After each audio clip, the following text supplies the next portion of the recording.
नगरपालिका कार्यालय में मंगलवार को उस समय हंगामा मच गया जब पूर्व ओएस राजेंद्र जैन को राजस्व विभाग की अलमारी में रखी सरकारी फाइलों को टटोलते हुए देखा गया। इसी दौरान मुख्य नगरपालिका अधिकारी महेंद्र वशिष्ठ मौके पर पहुंचे और फाइलों से छेड़छाड़ करने को लेकर आपत्ति जताई। प्रत्यक्षदर्शी के अनुसार सीएमओ द्वारा रोकने पर राजेंद्र जैन भड़क गए और उनके साथ तीखी बहस करने लगे। मामला इतना बिगड़ गया कि दोनों के बीच जमकर शब्दों की झड़प हुई। स्थिति बिगड़ने पर कर्मचारी और मौजूद लोगों ने बीच बचाव कर किसी तरह विवाद को शांत कराया। सूत्रों की माने तो राजेंद्र जैन, जो वर्तमान में नगरपालिका अध्यक्ष स्वाति चोपड़ा के नीच सहायक है, अक्सर कर्मचारियों पर दबाव बनाकर फाइल में छेड़छाड़ करते। इसी तरह की हरकत मंगलवार को भी सामने आई जब वह सरकारी दस्तावेजों से छेड़छाड़ कर रहे थे। इस घटना के बाद नगरपालिका प्रशासन में हलचल मच गई और अधिकारी अब इस मामले को लेकर उच्च स्तर की कार्रवाई मांग कर सकते हैं। नगरपालिका में अधिकारियों और अन्य कर्मियों के बीच कार्य में दखल-अंदाजी और टकराव की यह कोई पहली घटना नहीं है। अब देखना होगा कि प्रशासन इस मुद्दे को लेकर क्या कदम उठाती है। नगरपालिका में जब मैं आया तो मेरे सामने मैंने जो दृश्य देखा वो वास्तविकता में एक तरह से लोकतांत्रिक व्यवस्था के तहत खिलाफ है। आज नगरपालिका के अंदर जिस तरह से पूर्व नगरपालिका के कार्यालय अधीक्षक राजेंद्र जैन जी द्वारा फाइलों को चेक करने के लिए पूरी अलमारी खोलकर स्वयं फाइलें निकाली जा रही और मर्जी पड़ रही जो फाइलें उसमें से ली जा रही, और वहाँ पे खड़े अधीने से कर्मचारी सबके साथ बदतमीजी की जा रही, उनको डांटा जा रहा है कि तुमने ये कहाँ रख दी, वो कहाँ रख दी।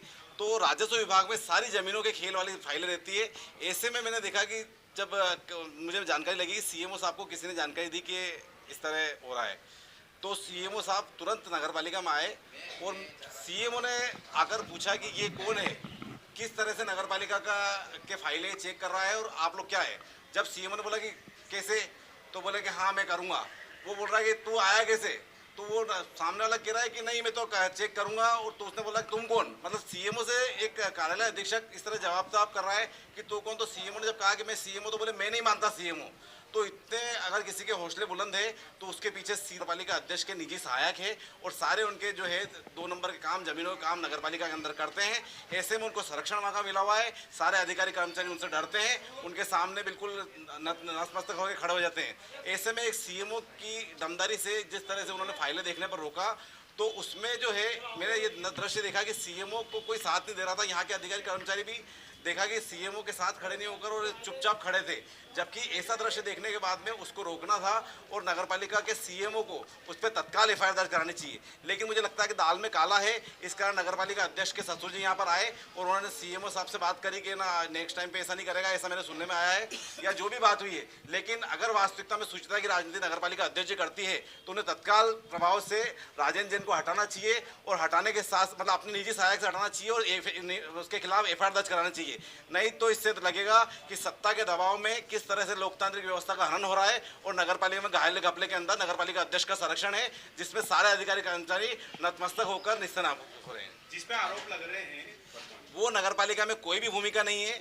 पिछले 15 साल पूर्व वो रिटायर हो चुके हैं, लेकिन वर्तमान में नगरपालिका अध्यक्ष के निजी सहायक है और सारे नगरपालिका अध्यक्ष के जो जमीनों के काम या फिर यहाँ के फाइलों काम होते हैं, प्रोसीडिंग लिखने के काम होते हैं, सारे नगरपालिका अध्यक्ष के दबाव में कहने पर वो घर पे करते हैं। तो ऐसे में उनका एक रुतबा नगरपालिका में बना हुआ है और रुतबे के प्रभाव से नीमच शहर के भूमाफियाओं का संरक्षण उनको प्राप्त है और सारे भूमाफियाओं का काम वो नगरपालिका अध्यक्ष के संरक्षण में करते हैं और नाम नगरपालिका अध्यक्ष का रहता है, वो निजी काम भी यहाँ पर करते हैं और सारे अधिकारी जी ने भी खुद इस घटना का विरोध करा है कि ऐसी घटना जो निंदनीय वाले काम करना। आज कुछ कर्मचारियों ने उनको मना करा कि आप अब हम साहब ने मना करा हुआ है, तो उनसे चाबी ली, अलमारी खुली और 1.5 घंटे तक फाइलें निकालते रहे, फाइलें देखते रहे। करीबन 1 बजे की बात है कि 1:30 बजे के आसपास लगातार वो फाइलें देख रहे हैं। जब मैं आया तो मैंने उनसे पूछा कि आप ये कैसे बैठे हो, कैसे देख रहे हो, और हमारा कर्मचारी खड़ा और उसकी कुर्सी पर आप बैठे हुए। तो मुझसे वो बोलता है कि तू कौन है। तो मैंने कहा कि मैं सीएम हूँ। तो बोले मैं तुम्हें सीएम नहीं मानता।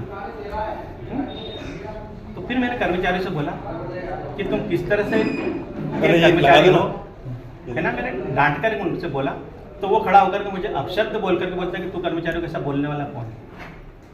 तो अगर किसी के शय में बोल रहा है या किसी और प्रकार की गर्मी में बोल रहा है तो उसे इस प्रकार का कोई अधिकार नहीं है। उसको अगर किसी ने अधिकार भी दिए होंगे इस प्रकार के तो उस अधिकार देने वाले को भी इस प्रकार के अधिकार देने के अधिकार नहीं है। सर अभी देखा गया जिस प्रकार की बदतमीजी उसके द्वारा करी गई, यहाँ पर आकर फाइलों को देखना, रिटायर्ड कर्मचारी शासकीय नहीं है बिना परमिशन के, ऐसे में आपके द्वारा क्या एक्शन लिया जाएगा? क्योंकि आपके साथ भी बदतमीजी करी गई, विभागीय फाइलों की मैंने गोपनीयता भंग अध्यक्ष करेगा। महोदय को इस प्रकरण के संबंध में अवगत करा दिया है।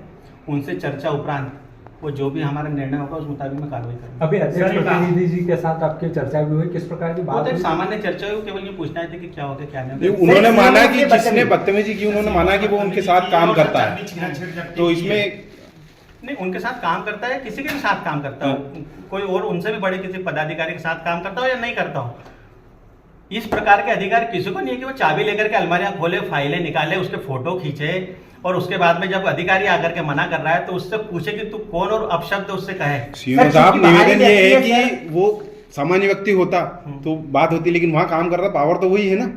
नहीं तो ये तो वही जाने, और जिन अगर किसी और को ऐसा लग रहा है कि हमारा कोई पावर नहीं है तो वही सर, आपकी ओर से किस CMO प्रकार कार्रवाई करेंगे है आप? सर इस तरीके से, और आपके साथ बदतमीजी करी गई, आपसे भी इस तरह का बिहेव किया गया, ऐसे में क्या आप पुलिस कंप्लेन करेंगे? क्योंकि इस तरीके का करना कृत्य मैंने गलत आपको है। जैसे अवगत कराया कि मैंने अभी अध्यक्ष महोदय को अवगत करा दिया है, वो फोन नहीं उठा पाया तो मैंने उनको व्हाट्सएप पे मैसेज भेजा है, उनका जैसे रिप्लाई आता है या मुझसे जैसी चर्चा करके उस चर्चा के अनुसार मैं कार्रवाई करूंगा। अगर अध्यक्ष महोदय के कहने पे सब हो रहा होगा तो फिर कार्रवाई करेंगे अपने सम्मान के लिए, कि कर्मचारी क्या कुछ रहेगा मामला, आपका एक्शन क्या रहेगा? मैं तो करूंगा सर, मैं तो करूंगा। और फिर अगर मान लीजिए कि उनके कहने के बाद में भी अगर वो इस संबंध में उसके प्रति कोई एक्शन नहीं लेते हैं तो मैं ये भी बताऊं कि उनका संरक्षण प्राप्त है निश्चित रूप से। सर कुछ दिनों पहले अभी क्या रहा, उसको भगा दिया गया, क्या कुछ रहा अभी? पता नहीं वो निकल गया, मैं तो यहाँ अपने कमरे में आकर के बैठ गया था। क्या सर कुछ दिनों पहले आपने एक आदेश निकाला था कि कोई भी बाहरी आदमी आके नगरपालिका की फाइलें देखेगा नहीं, हाँ जी। और सभी कर्मचारियों को ताकीद किया था, निर्देश दिया था, तो उसके बाद भी इस प्रकार की हरकत हो रही है तो सर कोई बड़ा एक्शन आपकी तरफ से? सर बात यह है कि जैसे अभी कुछ दिन पूर्व भी एक महिला ने इस प्रकार की यहाँ पर हरकतें करी थी। कर्मचारी अगर मना करते हैं तो वो इस बात से भी डरते हैं कि जैसा कि भाई साहब ने, पत्रकार जी ने बताया कि वो कहीं विशेष जगह काम करते हैं, तो उससे भी डर लगता है कि हो सकता है कि सामने वाले हमारे पर कोई एक्शन ले। हालांकि मुझे ऐसा नहीं